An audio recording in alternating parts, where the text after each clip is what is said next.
Our world is full of noise. Millions of signals fly to and fro every moment of every day. Radio signals, sound signals, light. How is it that we are able to make sense of all this noise?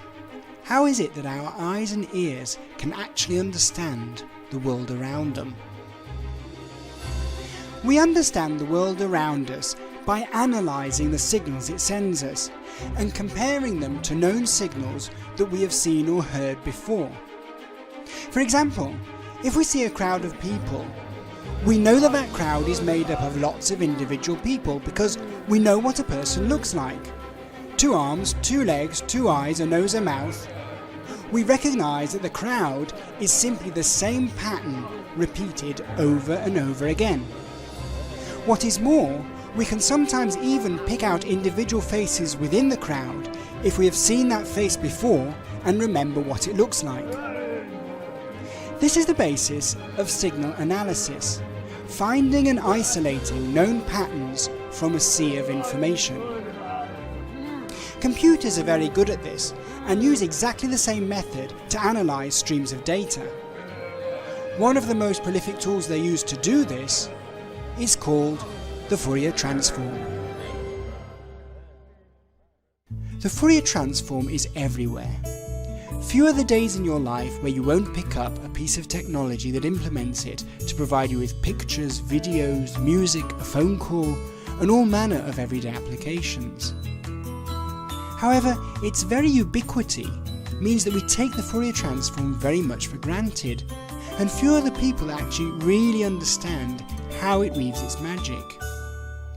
Even those who have heard of it and make conscious use of it often don't know how it actually works. One of the reasons for this may be that on the face of it, the maths can seem a little complicated. This was my initial view when I first met the Fourier transform on my electronics engineering course at university. My lecturers must have thought that, having actually managed to get into university and into an engineering school, I must be pretty good at maths. However, what they didn't know was that mathematics is a subject that I've always found the hardest. I think the problem was not that I was incapable of understanding it, rather it had always been explained to me in the wrong way. I crave visual explanations, which is why I was always very good at trigonometry at school. I could actually draw the shapes. However, as things became more abstract, as so often happens in mathematics, no drawings were forthcoming. The amount of Greek would begin to outweigh the amount of English on the lecturer's blackboard, my eyes would glaze over, and understanding would elude me. There must be a way, I thought, of showing these concepts visually, some analogy that doesn't require pages and pages of Greek letters to explain.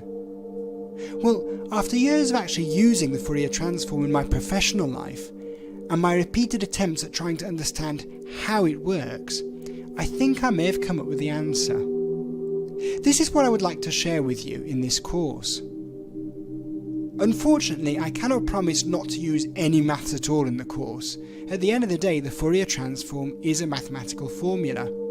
But every equation will be illustrated by diagrams and animations to explain and show what the maths is doing.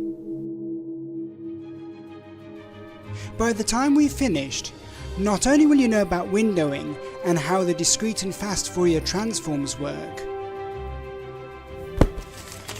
but this rather strange looking equation, the Fourier transform equation, is actually going to make sense.